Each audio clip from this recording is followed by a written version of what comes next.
Wah, Mas Wopati kakekku. Kepriye nggih, Werkudara? Bombong ing atiku tanpa upama sakwise Mas Wopati kakekku kepareng rawuh ana negara Pringgondani. Kanjeng Hyang Prabu, rinten dalu inggih mung patuko Kanjeng Hyang Prabu ingkang tansah kula tenggo dawuh patuko Kanjeng Hyang Karana. Mboten wonten narendra ingkang kedah ngepyakaken ingkang wayah pun Gatotkaca. Jumeneng narendra wonten negari Pringgondani. Wah, Mas Wopati kakekku. Gatot iki wis sinengguyung kelawan sagunging para kawula negara Pringgondani. Kesuwen Pringgondani kene kumplang pasiniwakane. Ora ana sing ngayomi para kawula tasih. Iya nggih. Arimbi apa dening Si Werkudara? Kaki Prabu Kresna, kawula wonten timbalan iki ngadhawuh Kanjeng Hyang. Puntadewa wonten timbalan iki ngadhawuh Kanjeng Hyang. Putu Prabu Baladewa. Kawula nuwun wonten timbalan iki ngadhawuh Kanjeng Hyang. Iya. Sejatinipun kaki ya mung sak derma ngepyakake. Bab perkara si Gatotkaca nggone bakal jumeneng narendra ana negara Pringgondani ya mung mengkene. Isih tuwuh tandha pitakon rasantyasipun kaki ya sabab Arimbi kuwi mau isih darbe kadang kang mijil kakung ya kuwi para kadang braja. Mongko para kadang braja kuwi ya duweni wewenang bab perkara negara Pringgondani. Lah, kira-kira apa para kadang braja kuwi ya wis rila lair trusing batin anggone masrahake negara Pringgondani. Mas Wopati kakekku. Priye nggih? Yen to pancen kadang braja kuwi ora nyelaki marang janjine. Nalika semana padha prasetya lan maneh Harimba wis duweni kekudangan. Kalamun to besok aku kelawan Si Arimbi bisa mijake anak lanang karben jumeneng ratu ana negara Pringgondani. Ya to, yen pancen mengkono. Ya pun kaki mung sak derma ngepyakake aja nganti pun kaki iki mengko klera-kleru sakwise pun kaki nindakake jejibahan mau aja nganti kapitunan. Iya. Tak rasa ora bakal mengkono. Gatotkaca wonten timbalan iki ngadhawuh Kanjeng Hyang Prabu. Dina iki nyuwuna pangestu kelawan ingkang ibu nyuwuna pangestu kelawan ingkang Rama. Lenggah dampar keprabon negara Pringgondani. Pun kaki kang bakal ngepyakake kula.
Gatotkaca wonten dawuh Kanjeng Hyang sakwise jeneng sira nglenggahi dampar keprabon negara Pringgondani Dina iki pun kaki kang bakal netepake lan ngepiyakake reneng wis sawetara warsa pringgondane komplang pasine makane ibarate kaya sapu kelangan suh.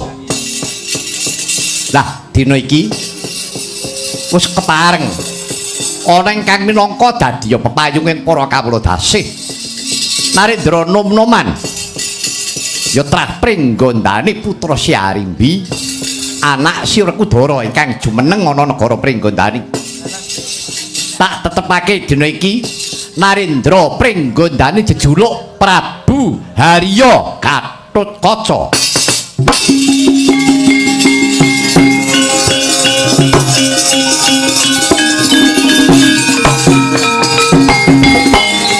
Keparenga cumadong dawuh Hyang, ya piye nggih Kakek Kresna? Anggen paduka paring tetenger.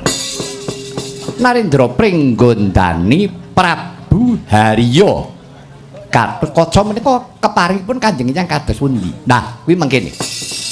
Narendra Pringgondani Prabu Harya Gatotkaca. Prabu ki tegese Gatotkaca ki nadyan to muda wis mengkone keprabon. Wis jumeneng ratu. Harya tegese Gatotkaca kemo nadyan to ratu nanging isih nyentana dadi senopatining Pandhawa. Mula sebutane Prabu Harya Gatotkaca. Oh, mekaten yang iya. Gatotkaca wonten dawuh Kanjeng Hyang Prabu. Lah, iki mengkene nggih Putra Prabu. Sarene jeneng sira wis kepareng nglenggahi dampar keprabon tekse jumeneng ratu. Musing sun wisuda. Jangkepe ratu kuwi mau kudu nganggo pepatih utawa warangka. Lah, sing netepake patih ora ana liya ya mung jeneng sira pribadi. Sapa kang minangka warangka ana negara Pringgondani? Kanjeng Hyang sampun wonten manunggaling cipta rasa budine Wahkarsa. Sasampunipun ingkang wayah jumeneng Narendra wonten negari Pringgondani ingkang minangka dados wrangkanipun inggih menika pepundhen kula glagah tinunu Kanjeng Paman Brajadenta. Oh, mengkono inggih. Lah iki Brajadenta kok ora katon iki ana ngendi? Piyak kula ingkang sowan.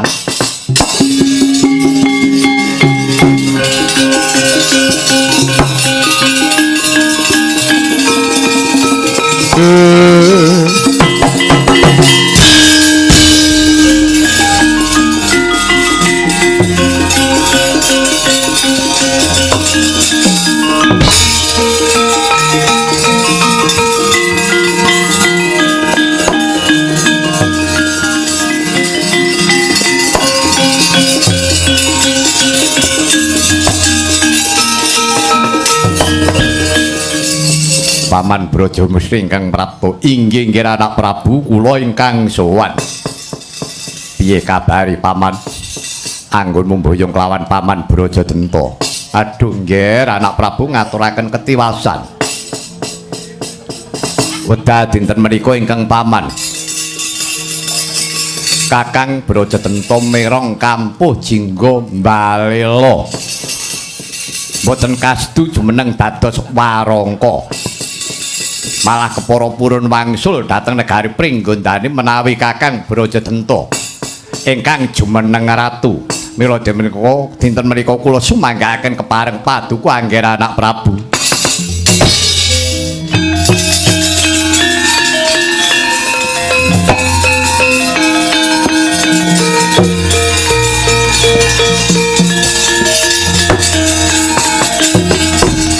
Gatotkaca wonten dawuh Hyang. Arep nyandi kok merbabak pasuryanmu. Inggih nyuwun pangapunten keberanang raos sing manah kula. Parikedah badhe kula rampungi dinten menika. Lho kusik to kusik. Rampunging perkara iki ora kudu pancakara, ora kudu ngetokake to sing balung wuleting kulit. Ora susah ngenengake banjir getih. Mengko dhisik sareh dirembuk kanthi kawicaksanan. Ewadene dirembuk kanthi kawicaksanan wis ora bisa. Ya wis kepriye meneh. Mekaten Hyang. Iya. Paman Braja Musti wonten dawuh nggih coba paman balen ana sepisan maneh mbok menawa yen to paman Braja Denta durung kebuka penggali oh ngaten iya nggih badhe kula seraken dawuh paduka keparenga kula daya-daya nyuwun pamit bidhal nggih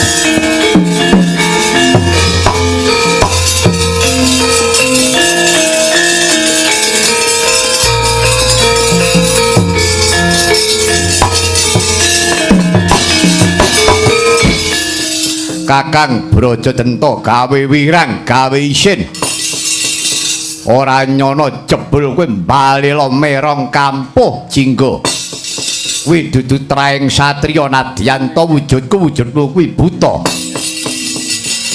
nanging anak aratu iya kakang kowe aja rusak ajak-ajak kowe aja mbebudhek banyu bening Braja Lamatan Braja Wikalpa buta goblok buta kemalan badogan isamu micek karo gaglak ora iso mikir kanthi wening kowe kuwi ya calon ratu wong loro kuwi aku barang ya kudu nglenggahi dampar keprabon Pringgondani ora usah kowe ngomong kaya ngono aku ki wis ngerti eneng lelakon kaya ngene iki janjan sing ngrusak wong Pringgondani malah kowe Lati karo pakarti ora nyawiji ucapmu karo batinmu geseh. Jan sing goblok iki dudu aku sing pekok iki jane malah kowe. Ora susah akeh-akeh sing padha dirembuk Gatotkaca kon katon men rasa nyumbari karo anak Prabu Gatotkaca. Braja mungsuh braja maju para ngarsa ketandangan kowe.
Braja Musti wonten dawuh Kakang Mbok.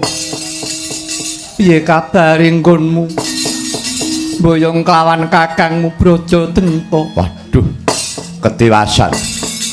Dinten menika malah Kakang Braja Denta ngetingalaken kaprawiranipun. Ngetok kadik dayanipun. Kados pundi Kakang Mbok? Ora patut banget.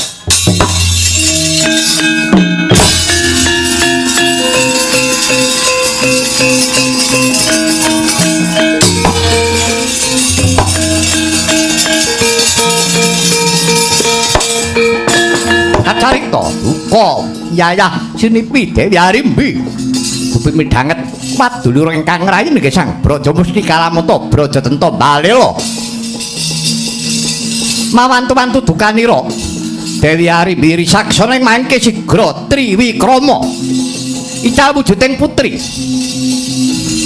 sami sakala jerit ajele-jele kang pindha raseksi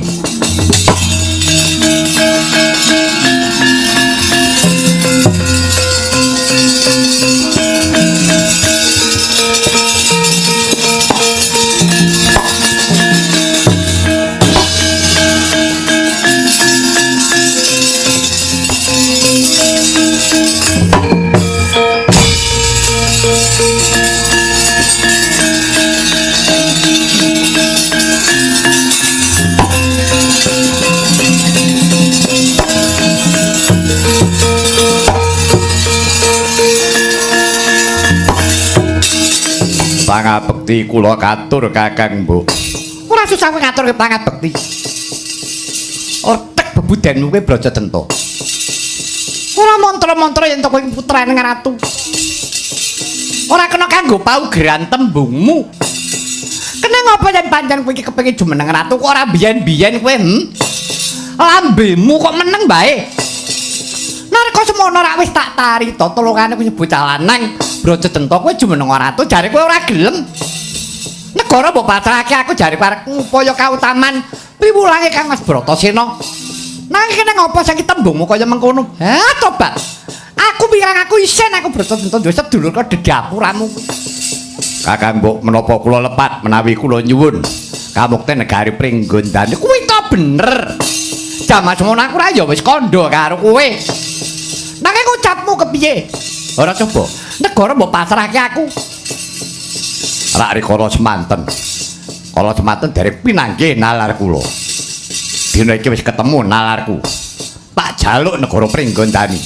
Ora susah dadaku nyumbari Gatotkaca ayo. Mbokne Gatotkaca. Bagi aku ayo nono. Yo Kakang Mbok. Najan kowe iki sedulurku tuwa. Yen pancen kowe mbelani anak ayo. Ketokno kasekten. Maju tak kok gateng pecah dasmu kowe.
Kakangku apa?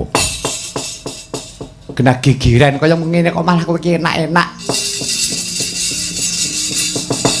Sing pereng kae sapa? Arimbi. Mung suwe. Brajatenta. Arimbi kuwi apamu? Arimbi iki bojoku. Lah iya. Kena bojomu perang adus keringet adus getih kaya ngono. Lah kok kowe ora mbelani? Tapi apa kok belani? Lho. Iki rebutan Kamukten. Kamukten negara Pringgondani. Kamukten Pringgondani ben diurusi wong Pringgondani aku mau ora melu-melu. Biarane aku wong murka. Biarane aku wong pamrih. Aku gremo milik negara Pringgondani. Brajatenta Brajamudi kabeh sadaya pitesi mudhar biyen-biyen. Negara Pringgondani rasah taren karo aku. Lah iya sing perang rak bojomu. Iya, Nek nganti cilik loro gedhe temekaning pati piye? wong gelem urip kudu gelem mati. Mati kuwi wajib. Lah piye kuwi? Oh, lah angele guneman karo penyanyi siji kuwi. Bojo e kok. Lah ya nek aku ya tak eman-eman, Truk. Bojoe kon perang. Aja meneh kok perang dingetke wong ora entuk aku. Tak tutupi godhong. Ya. Padake panganan ora. Lah iya. Yen nganti Yayi iki cilik lara gedhe mati nek kowe iki meneng bae apa ora kapitunan. Mati golek neh ra ngono kok. Nek lambemu dijejeli kuku Pancana Mudhar wingo. Kresna kakangku. Piye? Aja mbok pradulke karo aku. Kuwi negara Pringgondani ben dirampungi wong Pringgondani. Gatot kon tematan. Aku ora melu-melu.